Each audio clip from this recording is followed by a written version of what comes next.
Hi,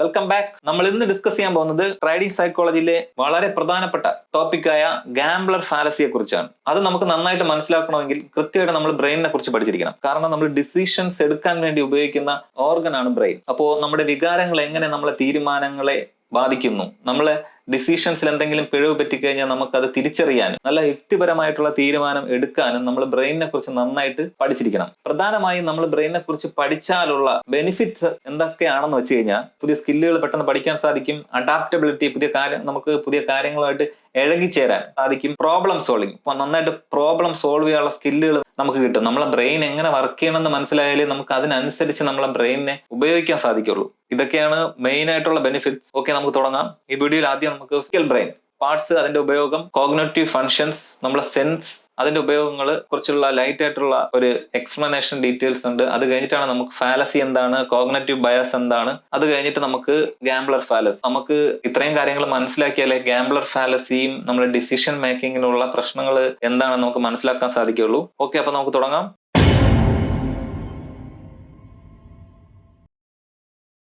Duke യൂണിവേഴ്സിറ്റിയിലെ behavioural economics പ്രൊഫസറായ Dan ഏരിയലി തന്റെ പഠനങ്ങളിലൂടെ എങ്ങനെയാണ് നമ്മുടെ ബ്രെയിൻ നമ്മളെ കബളിപ്പിക്കുന്നു എന്നത് വരച്ചു കാണിക്കുന്നു. അതായത് ഹ്യൂമൻ ബീയിങ് ഇവോൾവ് ചെയ്തത് നമ്മുടെ കാഴ്ചയെ ആശ്രയിച്ചാണ്. അതുകൊണ്ട് തന്നെ ബ്രെയിനിൽ വലിയൊരു ഭാഗം കാഴ്ചയ്ക്ക് വേണ്ടി മാറ്റി വെച്ചിട്ടുണ്ട്. എന്നിരുന്നാലും നമ്മുടെ കണ്ണുകൾ എങ്ങനെയാണ് നമ്മളെ ഡിസിഷൻ മേക്കിങ്ങിനെ ബാധിക്കുന്നത് എന്നതിന്റെ ഉദാഹരണമാണ് ഈ ഫിഗർ വ്യക്തമാക്കുന്നത്.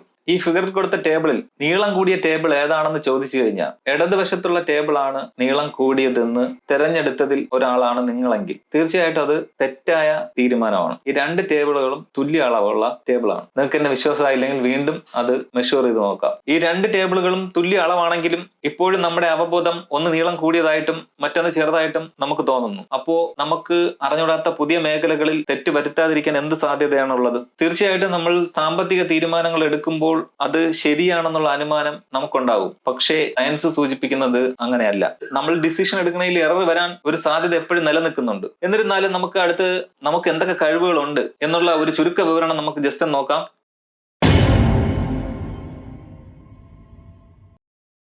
നമ്മുടെ ബ്രെയിൻ രണ്ടായിട്ട് തരംതിരിച്ചു കഴിഞ്ഞാൽ ലെഫ്റ്റ് ഹെമിസ്ഫിയർ, റൈറ്റ് ഹെമിസ്ഫിയർ. നമുക്കറിയാം നമ്മുടെ motor skill left side to right സൈഡും റൈറ്റ് സൈഡ് ടു ലെഫ്റ്റ് സൈഡും കണക്ടർ ആണ് നമ്മൾ പഠിച്ചിട്ടുണ്ട്. അത് പോയിട്ട് ലെഫ്റ്റ് ബ്രെയിൻ നമ്മൾ അനലിറ്റിക്കൽ ബ്രെയിൻ ആണ്. അതേപോലെ റൈറ്റ് സൈഡ് നമുക്ക് ഇൻഡ്യൂഷൻ, ക്രിയേറ്റിവിറ്റി, അത്തരത്തിലുള്ള കാര്യങ്ങളാണ് റൈറ്റ് സൈഡ് ബ്രെയിൻ. അതായത് കോർ റിലേറ്റഡ് ആയിട്ടാണ് നമ്മൾ എല്ലാ കാര്യങ്ങളും ചെയ്യുന്നത്. ഇപ്പൊ ഒരു ജസ്റ്റ് അവയർനെസ്സിന് വേണ്ടി പറഞ്ഞിട്ടുള്ളതേ ഉള്ളൂ. അതിന്റെ ഡീറ്റെയിൽഡ് ആയിട്ട് ഞാനൊരു ഫിഗർ കൊടുത്തിട്ടുണ്ട്. അപ്പോൾ നമുക്ക് ലെഫ്റ്റ് റൈറ്റ് ബ്രെയിൻ തിരിച്ചു കഴിഞ്ഞാൽ ഒരു സൈഡ് ഇപ്പൊ ലോജിക്കൽ, സയന്റിഫിക് ആയിട്ട് റാഷണൽ ആയിട്ടുള്ള തിങ്കിങ്, സീക്വൻസ്, അത്തരത്തിലുള്ള കാര്യങ്ങളാണ് നമ്മൾ ലെഫ്റ്റ് ബ്രെയിൻ ഉൾപ്പെട്ടിട്ടുള്ളത്. അതേപോലെ റൈറ്റ് സൈഡ് ബ്രെയിൻ ആണെങ്കിൽ നമുക്ക് നമ്മുടെ ഇൻഡ്യൂഷൻ, ഇമാജിനേഷൻ, ക്രിയേറ്റിവിറ്റി, അങ്ങനെ ആർട്ട്, ഇത്തരത്തിലുള്ള കാര്യങ്ങളാണ് നമുക്ക് റൈറ്റ് ഹെമിസ്ഫിയറിനകത്ത് ഉള്ളത്. ഓക്കെ, അടുത്ത് നമുക്ക് ബ്രെയിന്റെ ലോബ്സ്, അതെങ്ങനെയാണ് നമ്മളെ കോഗ്നിറ്റീവ് ഫംഗ്ഷൻ എങ്ങനെയാണ് വർക്ക് ആവുന്നത് സിസ്റ്റമാറ്റിക് ആയിട്ട്. അപ്പോൾ നമുക്ക് ഉള്ള 4 ലോബ്സ്, ആ ലോബ്സിനകത്തുള്ള ഡീറ്റെയിൽസും നോക്കാം അടുത്ത്.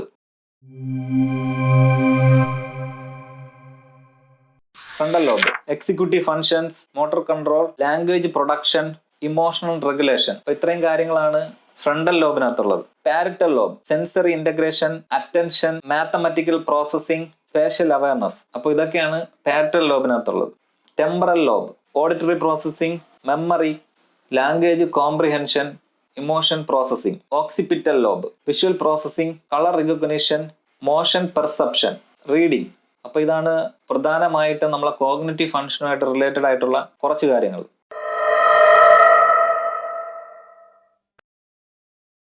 അത് നമ്മുടെ സെൻസറി ടൂൾ കിറ്റ് ആണ്. അതായത് what you see, what you hear, what you smell, what you taste, what you feel. എന്താണ് നമ്മളെ സെൻസറി ടൂൾ കിറ്റ് എന്ന് മനസ്സിലാക്കാൻ വേണ്ടിയിട്ടാണ് ഈ സ്ലൈഡ് ഉൾപ്പെടുത്തിയിട്ടുള്ളത്. നമ്മളെ വിഷ്വൽ റിലേറ്റഡ് ആയിട്ടുള്ള നമ്മളെ കഴിവുകളെ ലിസ്റ്റ് ആണ് ഇവിടെ കൊടുത്തിട്ടുള്ളത്. അതായത് വിഷ്വൽ സെൻസ്, അത് വലിയൊരു ലിസ്റ്റ് കൊടുത്തിട്ടുണ്ട്. അതിനകത്ത് കുറച്ച് വിഷയങ്ങൾ ഞാനിപ്പോൾ പറയാം, ബാക്കി നിങ്ങൾ തന്നെ സമയം കണ്ടെത്തി അതിനെക്കുറിച്ച് റിസർച്ച് ചെയ്യുക, പഠിക്കുകയും ചെയ്യുക. ബ്രൈറ്റ്നസ് നമുക്ക് അറിയാൻ പറ്റും, അതേപോലെ ബ്ലാക്ക് ഓർ വൈറ്റ് നമുക്ക് അറിയാൻ പറ്റും, കോൺട്രാസ്റ്റ് അറിയാൻ പറ്റും, മൂവ്മെന്റ്സ് നമുക്ക് വിഷ്വൽ അറിയാൻ പറ്റും, എത്ര ഡിസ്റ്റൻസിന് അപ്പുറത്താണ് നിൽക്കുന്നത്, ലൊക്കേഷൻ ലൊക്കേഷൻ അത് നമുക്ക് അറിയാൻ പറ്റും. ഫോക്കസ്, അതായത് കൃത്യമായിട്ട് ഒരു ഒബ്ജക്റ്റിന് നമുക്ക് ഫോക്കസ് ചെയ്യാൻ കഴിയും. അപ്പൊ ഇതൊക്കെയാണ് വിഷ്വൽ റിലേറ്റഡ് ആയിട്ടുള്ള ബേസിക് ആയിട്ട് പറയാനുള്ളത്. നമുക്ക് ഇനി ഓഡിറ്ററി സെൻസസ് നോക്കാം. വോളിയം, അതായത് ശബ്ദം എത്രത്തോളം ഉണ്ട്, അതിന്റെ പിച്ച് നമുക്ക് അറിയാൻ പറ്റും. റിതം, അതേപോലെ ലൊക്കേഷൻ, എവിടെ നിന്നാണ് ശബ്ദം വരുന്നത്, ഇപ്പൊ ലെഫ്റ്റ് സൈഡ് എത്ര ഡിസ്റ്റൻസിൽ നിന്ന് വരുന്നു, അല്ലെങ്കിൽ റൈറ്റ് സൈഡ് എത്ര ഡിസ്റ്റൻസിൽ നിന്ന് വരുന്നത്, ഇത് നമുക്ക് അറിയാൻ സാധിക്കും. സൗണ്ട് ഒരു സ്ഥലത്ത് നിന്ന് മാത്രമാണ് വരുന്നത്, അത് ചലിച്ചുകൊണ്ടാണോ, അതായത് ആ ശബ്ദം നീങ്ങുകയാണോ, അപ്പൊ അത് നമുക്ക് അറിയാൻ സാധിക്കും. പിന്നെ ടെമ്പോ, അപ്പൊ അതൊക്കെയാണ് ഓഡിറ്ററി റിലേറ്റഡ് ആയിട്ടുള്ള നമുക്കുള്ള സെൻസസ്.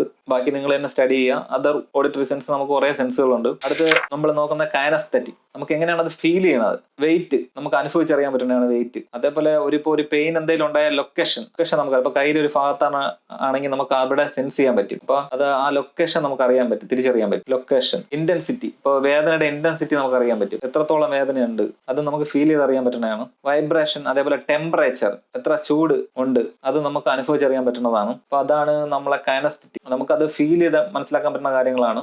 ഇനിയും കുറെ സെൻസുകളുണ്ട് ഇതുമായിട്ട് റിലേറ്റ് ചെയ്ത്, നിങ്ങൾ തന്നെ അത് പഠിക്കുക. ഇനി നമ്മൾ നോക്കാൻ പോകുന്നത് കോഗ്നിറ്റീവ് ഫങ്ഷൻസ് ആണ്. അറ്റൻഷൻ, ഒരു സ്പെസിഫിക് ഇൻഫർമേഷൻ ഫോക്കസ് ചെയ്യാനുള്ള കഴിവ്, അതാണ് അറ്റൻഷൻ എന്ന് പറയുന്നത്. ഇത് നമ്മളൊരു കോഗ്നിറ്റീവ് ഫങ്ഷൻ ആണ്. ഒരു സ്പെസിഫിക് ആയിട്ടുള്ള ഇൻഫർമേഷൻ ഫോക്കസ് ചെയ്യാൻ നമുക്ക് കഴിവുണ്ട്, അതിനാണ് അറ്റൻഷൻ എന്ന് പറയുന്നത്. ഇതൊരു നമ്മളെ ഒരു കോഗ്നിറ്റീവ് ഫങ്ഷൻ ആണ്. അടുത്ത് പെർസെപ്ഷൻ, അതായത് നമ്മൾ നേരത്തെ നോക്കിയ സെൻസറി ഇൻപുട്സ്, അതുകൊണ്ടാണ് ഞാൻ സെൻസറി ഇൻപുട്സ് ഉൾപ്പെടുത്താൻ കാരണം. അതൊരു കോഗ്നിറ്റീവ് ഫങ്ഷൻ എന്ന് പറഞ്ഞു കഴിഞ്ഞാൽ നമ്മൾ കേട്ട, കണ്ട, തൊട്ട കാര്യങ്ങൾ വിലയിരുത്തുന്നതിനെയാണ് പെർസെപ്ഷൻ എന്ന് പറയുന്നത്. അതായത് നമുക്ക് നമ്മളെ പഞ്ചേന്ദ്രിയങ്ങൾ വഴി കിട്ടുന്ന ഇൻഫർമേഷൻസ്, കാണുന്ന, അല്ലെങ്കിൽ നമ്മൾ കേൾക്കുന്ന, അല്ലെങ്കിൽ നമ്മൾ തൊട്ടറിയുന്ന, അല്ലെങ്കിൽ നമ്മൾ ഫീൽ ചെയ്യുന്ന, അതേപോലെ സെൻസറി ഇൻപുട്സിനെ വിലയിരുത്തുന്നതിനെയാണ് പെർസെപ്ഷൻ എന്ന് പറയുന്നത്. അത് നമ്മളൊരു കോഗ്നിറ്റീവ് ഫങ്ഷൻ ആണ്. അടുത്ത് മെമ്മറി, അതായത് ഓർമ്മയിൽ സൂക്ഷിക്കുക, അതേപോലെ അതിനെ പുറത്തെടുക്കുക. അതായത് ലോങ് ടൈം മെമ്മറിയും ഷോർട്ട് ടൈം മെമ്മറിയും നമ്മളൊരു കോഗ്നിറ്റീവ് ഫങ്ഷൻ ആണ്. അപ്പോൾ അതാണ് മെമ്മറി. അടുത്ത കോഗ്നിറ്റീവ് ഫങ്ഷൻ ആണ് ലാംഗ്വേജ്. ഇത് പ്രധാനമായിട്ട് അണ്ടർസ്റ്റാൻഡിങ്, സ്പീച്ച്, റീഡ്, റൈറ്റ്. ഇത് നമ്മളൊരു കോഗ്നിറ്റീവ് ഫങ്ഷൻ ആണ്. ഭാഷ മനസ്സിലാക്കുക, പറയുക, എഴുതുക, വായിക്കുക. അടുത്ത കോഗ്നിറ്റീവ് ഫങ്ഷൻ ആണ് problem solving and decision making. അതായത് സിറ്റുവേഷൻ മനസ്സിലാക്കുക, അതിനനുസരിച്ച് പ്രശ്നങ്ങൾ പരിഹരിക്കുക, ഡിസിഷൻസ് ഉണ്ടാക്കുക, തന്ത്രങ്ങൾ മെനയുക, ചോയ്സ് അതിനകത്തുനിന്ന് തിരഞ്ഞെടുക്കുക. അപ്പോൾ അതാണ് നമ്മൾ അടുത്ത കോഗ്നിറ്റീവ് ഫങ്ഷൻ. എക്സിക്യൂട്ടീവ് ഫങ്ഷൻസ്, നമ്മൾ അടുത്ത കോഗ്നിറ്റീവ് ഫങ്ഷൻ ആണ് ഇത്. പ്ലാനിങ്, ഓർഗനൈസിങ്, അതായത് പ്ലാൻ ചെയ്യുക, ഓർഗനൈസ് ചെയ്യുക, സെൽഫ് കൺട്രോൾ, വർക്കിംഗ് മെമ്മറി, അതായത് ഇൻഫർമേഷൻ നമ്മൾ എന്തെങ്കിലും ഒരു ജോലി ചെയ്യാനോ എന്തെങ്കിലും താൽക്കാലികമായിട്ടുള്ള മെമ്മറി സൂക്ഷിക്കുക. നമ്മളെ കോഗ്നിറ്റീവ് ഫങ്ഷൻ ഇപ്പൊ എങ്ങനെയാണ് വർക്ക് ചെയ്യണം എന്നുള്ള നല്ല ധാരണ നിങ്ങൾക്ക് ഇപ്പോൾ ഉണ്ടായിട്ടുണ്ടാവും. എന്താണ് കോഗ്നിറ്റീവ് ഫങ്ഷൻ, അതിന് എറർ സംഭവിക്കാനുള്ള സാധ്യതകളുണ്ട് എന്നുള്ള തിരിച്ചറിവ് കൃത്യമായിട്ട് നിങ്ങൾക്ക് ഇപ്പം കിട്ടിയിട്ടുണ്ടാവും. നമുക്ക് ഇനി അങ്ങോട്ട് ഗാംബ്ലർ ഫാലസിയിലോട്ട് പോവാം. അപ്പൊ അതിനുമ്പ് നമുക്ക് ഫാലസി എന്താണെന്ന് മനസ്സിലാക്കണം, കോഗ്നിറ്റീവ് ബയസ് എന്താണെന്ന് മനസ്സിലാക്കണം. എന്നാലേ നമുക്കൊരു വ്യക്തമായ ധാരണ ട്രേഡിംഗ് സൈക്കോളജിയിൽ ഉണ്ടാക്കാൻ സാധിക്കും. അപ്പോൾ സിസ്റ്റമാറ്റിക്കിനകത്തുള്ള എന്തെങ്കിലും ഒരു എറർ സംഭവിച്ചു കഴിഞ്ഞാൽ നമ്മളെ ഡിസിഷൻസിന് പ്രശ്നം ഉണ്ടാകാനുള്ള പോസിബിലിറ്റി അവിടെ നിലനിൽക്കുന്നുണ്ട്. അതുപോലെ സിസ്റ്റമാറ്റിക് ആയിട്ട് ബ്രെയിൻ എപ്പോഴും എനർജി സേവ് ചെയ്യാൻ വേണ്ടിയിട്ട് ഏറ്റവും എളുപ്പ വഴികൾ തേടിക്കൊണ്ടേയിരിക്കും. അപ്പോൾ ഒരു ധാരണ ഉണ്ടാക്കാൻ വേണ്ടിയിട്ടാണ് നമ്മൾ ബ്രെയിനെ കുറിച്ച് ചെറിയ രീതിയിൽ ഒന്ന് ചർച്ച ചെയ്തത്. ഓക്കെ, അപ്പൊ നമുക്ക് അടുത്ത ഘട്ടത്തിലോട്ട് പോവാം.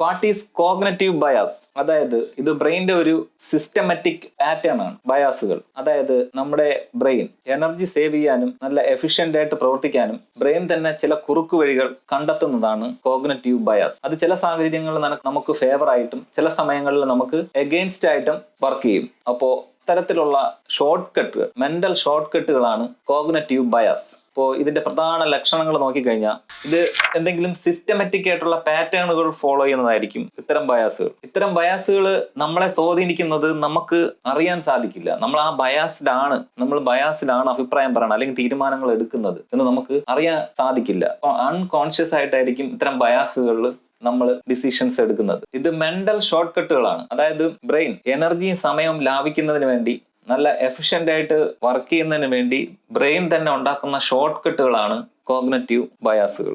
ഇത് എല്ലാ തരം ആൾക്കാരെയും ബാധിക്കുന്നതാണ് കോഗ്നിറ്റീവ് ബയാസ്. ഇപ്പോൾ ബുദ്ധി കുറഞ്ഞ ആൾക്കാർ, കൂടിയ ആൾക്കാർ, അങ്ങനെ ആർക്കും ഇതിൽ നിന്ന് മാറി നിൽക്കാൻ പറ്റില്ല. എല്ലാവർക്കും പല സാഹചര്യങ്ങളിലും ഇത്തരം ബയാസുകൾ സംഭവിക്കുന്നതാണ്. ഇത്തരം കോഗ്നിറ്റീവ് ബയാസ് യുക്തിരഹിതമായ തീരുമാനങ്ങളിലേക്ക് നയിച്ചേക്കാം. അത് ചിലപ്പോൾ ചില നല്ല ഇന്റലക്ച്വൽ ആയിട്ടുള്ള ആൾക്കാരായിരിക്കും, പക്ഷേ ഇത്തരം ബയാസുകൾ അവരെ യുക്തിരഹിതമായിട്ടുള്ള തീരുമാനങ്ങൾ എടുക്കുന്നതിലേക്ക് നയിച്ചേക്കാം. ഇനി നമുക്ക് ഒന്ന് രണ്ട് എക്സാമ്പിൾ നോക്കാം. കോഗ്നിറ്റീവ് ബയാസിന്റെ കുറേ ബയാസുകളുണ്ട്, അതിൽ ഒന്ന് രണ്ട് ബയാസുകൾ നമുക്ക് നോക്കാം.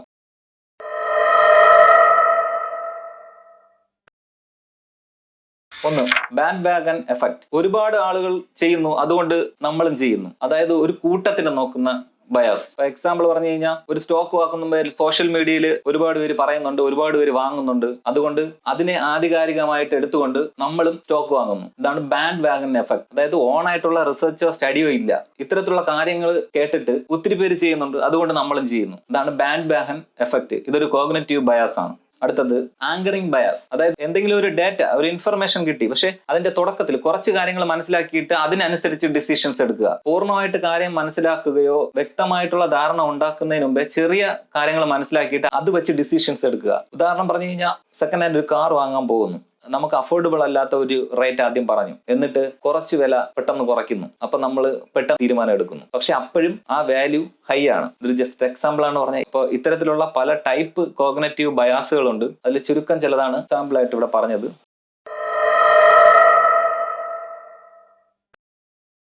What is fallacy? ഫാലസി എന്ന് വെച്ച് കഴിഞ്ഞാൽ ഒരു വാദം ശരിയല്ലെങ്കിലും അത് നമുക്ക് യുക്തിഭദ്രമായിട്ട് തോന്നിപ്പിക്കുന്നതാണ് ഫാലസി. ഇത് ലോജിക്കിലെ എന്തെങ്കിലും എററോ അല്ലെങ്കിൽ ചിന്തയിൽ ഉണ്ടാകുന്ന എന്തെങ്കിലും കുഴപ്പങ്ങളോ ആണ് ഈ ഫാലസികൾക്ക് കാരണം. അപ്പൊ നമുക്ക് ഒരു ഫാലസി എക്സാമ്പിൾ നോക്കാം. പൊതുവായിട്ടുള്ള എന്തെങ്കിലും അഭിപ്രായം പറയുക.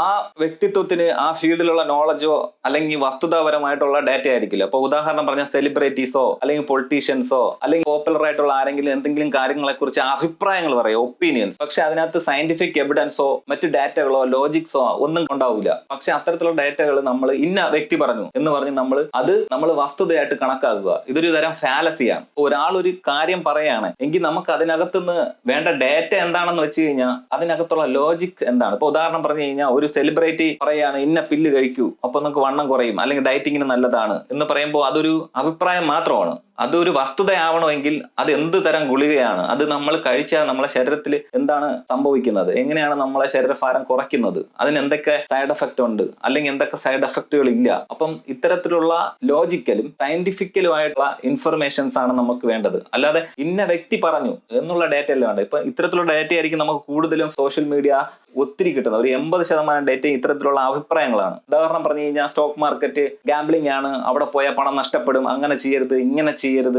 ഇവർക്ക് ഈ തരത്തിലുള്ള ഫീൽഡിലുള്ള ഒരു തരത്തിലുള്ള നോളജോ അല്ലെങ്കിൽ അവിടെ എന്താണ് നടക്കുന്നത് എന്ന് പോലും അറിഞ്ഞുകൂടാത്ത ആൾക്കാരാണ് ഇത്തരത്തിലുള്ള കാര്യങ്ങളിൽ അഭിപ്രായം പറയുന്നത്. അപ്പം ഇത് ഫാലസി ആണെന്ന് മനസ്സിലാക്കിയാൽ നമുക്ക് ഫാലസികളെ ഒഴിവാക്കി വ്യക്തിപരമായ തീരുമാനങ്ങൾ എടുക്കാൻ സാധിക്കും. അപ്പൊ ഇതാണ് ഫാലസിക്ക് ഉദാഹരണം.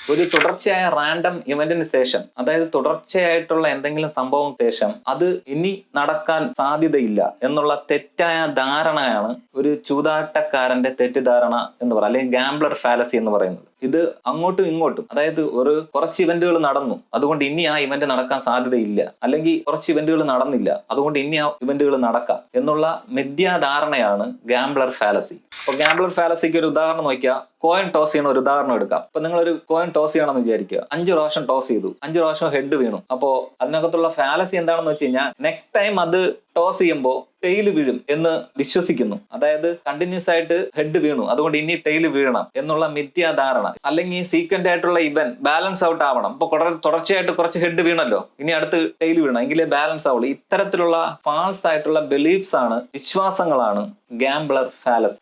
പക്ഷെ റിയാലിറ്റി എന്താണെന്ന് വെച്ച് കഴിഞ്ഞാൽ, ഇപ്പൊ നിങ്ങൾ 6 പ്രാവശ്യം ടോസ് ചെയ്യുന്നു, അപ്പോൾ 6 പ്രാവശ്യവും 50% പ്രോബബിലിറ്റി ആണ് നിലനിൽക്കുന്നത്. അതായത് ഓരോ പ്രാവശ്യം ടോസ് ചെയ്യുമ്പോഴും അത് ഹെഡ് വീഴാനോ ടെയിൽ വീഴാനോ ഉള്ള സാധ്യത ഓരോ ഇവന്റിലും നിലനിൽക്കുന്നു. അതാണ് വസ്തുത. കുറച്ചുകൂടെ ലളിതമായിട്ട് പറഞ്ഞാൽ, ഓരോ ഇവന്റുകളും ഇൻഡിവിജ്വൽ ആണെങ്കിലും ഇപ്പോൾ ഒരു കൂട്ടം ഇവന്റുകൾ നടന്നു, ആ ഇവന്റുകൾ കാരണമാണ് അടുത്ത ഇവന്റുകൾക്ക് കാരണം എന്നുള്ള തെറ്റായ ധാരണ. അതാണ് ഗാംബ്ലർ ഫാലസി.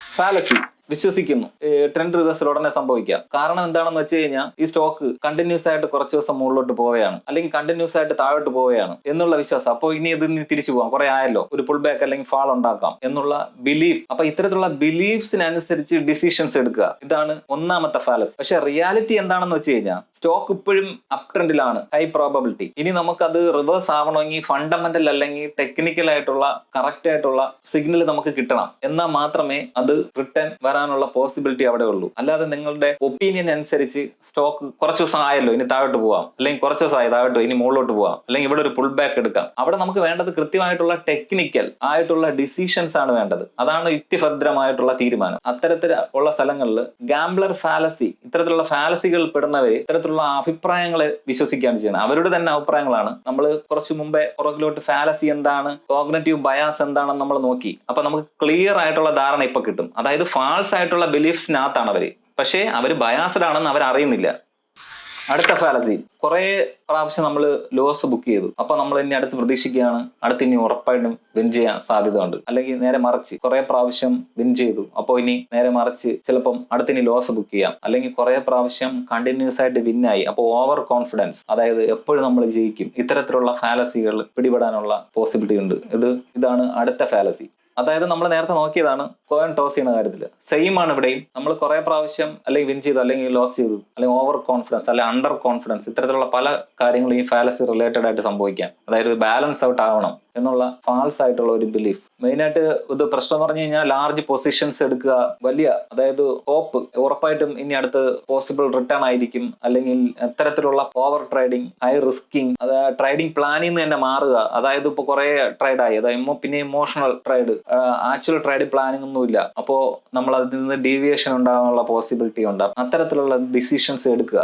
റിയാലിറ്റി എന്താണെന്ന് വെച്ച് കഴിഞ്ഞാൽ ഓരോ ഇൻഡിവിജ്വൽ ട്രേഡും ഇൻഡിപെൻഡന്റ് ടെക്നിക്കൽ അനാലിസിസും റിസ്ക് മാനേജ്മെന്റും റിലേറ്റഡ് ആയിട്ടാണ് അതിന്റെ പ്രോഫിറ്റ് ലോസും നിലനിൽക്കുന്നത്. അല്ലാതെ പാസ്റ്റ് ആയിട്ടുള്ള ലോസോ പ്രോഫിറ്റോ നമ്മളെ പുതിയ ട്രേഡിന് യാതൊരുവിധ ബന്ധവും ഇല്ല.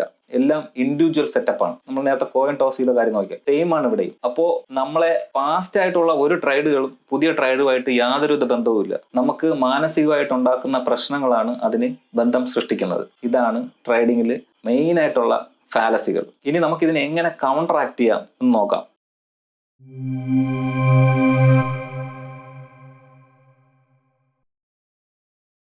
കൃത്യമായിട്ട് നമ്മൾ പ്രോസസ്സിൽ ഫോക്കസ് ചെയ്യുക, ഔട്ട്കം നോക്കരുത്. അതായത് ലോസോ പ്രോഫിറ്റോ നോക്കരുത്. വെൽ ഡിഫൈൻഡ് ആയിട്ടുള്ള ട്രേഡ് പ്ലാൻ, അതായത് നമ്മളെ ടെക്നിക്കൽ അല്ല പ്രൈസ് ആക്ഷൻ ബേസ്ഡ് ആണെങ്കിൽ നമ്മൾ കൃത്യമായിട്ടുള്ള entry exit plan already plan ചെയ്യുക. ഓരോ ഇൻഡിവിജ്വൽ ട്രേഡിനും ടെക്നിക്കൽ അനാലിസിസ്, റിസ്ക് മാനേജ്മെന്റ്, അതായത് സ്റ്റോപ്പ് ലോസ്, ടാർഗറ്റ്, എക്സിറ്റ് പോയിന്റുകൾ, ഒബ്ജക്റ്റീവ് ആയിട്ടുള്ള മാർക്കറ്റ് അനാലിസിസ്, പ്രോബബിലിറ്റിക് തിങ്കിങ്. അതായത് നമ്മൾ ഓരോ ഇൻഡിവിജ്വൽ ട്രേഡും ഇൻഡിവിജ്വൽ സെറ്റപ്പ് ആണ്. അപ്പൊ അവിടെ വിൻ ആവാനും ലോസ് ആവാനുള്ള പോസിബിലിറ്റി അവിടെ നിലനിൽക്കുന്നുണ്ട്. അത് നമ്മൾ മനസ്സിലാക്കിയിരിക്കണം. അതാണ് പ്രോബബിലിറ്റിക് തിങ്കിങ്. ഓരോ ട്രേഡിനും ഹിസ്റ്റോറിക്കൽ ആയിട്ടുള്ള ഒരു ട്രേഡുമായിട്ട് ബന്ധമില്ല എന്ന് നമ്മൾ ക്ലിയർ ആയിട്ട് മനസ്സിലാക്കിയിരിക്കണം. ക്ലിയർ ആയിട്ടുള്ള ഒരു ട്രേഡിംഗ് ജേണൽ കൂടെ ഫോളോ ചെയ്തിരിക്കണം. പിന്നെ നമ്മളെ ഇമോഷണൽ കൺട്രോൾ കൊണ്ടുവരാൻ വേണ്ടിയിട്ട് മെഡിറ്റേഷൻ കൂടെ പ്രാക്ടീസ് ചെയ്യുക. അപ്പൊ നമുക്ക് ഇമോഷണൽ കൺട്രോൾ കൂടെ ട്രേഡിംഗിൽ കൊണ്ടുവരാൻ സാധിക്കും. അത് മാത്രമല്ല നമുക്ക് എവിഡൻസ് ബേസ്ഡ് ആയിട്ട് ഡിസിഷൻസ് എടുക്കാനും ട്രേഡിംഗിൽ നമുക്ക് സ്റ്റേബിൾ ആയിട്ടുള്ള ഇൻകം ജനറേറ്റ് ചെയ്യാനും ഇത്തരം കൗണ്ടർ ആക്ടുകൾ നമ്മളെ സഹായിക്കും. ഓക്കെ, അപ്പൊ ഇതാണ് ഗാംബ്ലർ ഫാലസി. എങ്ങനെ ഓവർകം ചെയ്യാം, എന്തൊക്കെയാണ് ഗാംബ്ലർ ഫാലസി, എന്തൊക്കെയാണ് ഫാലസീസ്, കോഗ്നിറ്റീവ് ബയാസ്, നമ്മുടെ ബ്രെയിനിന്റെ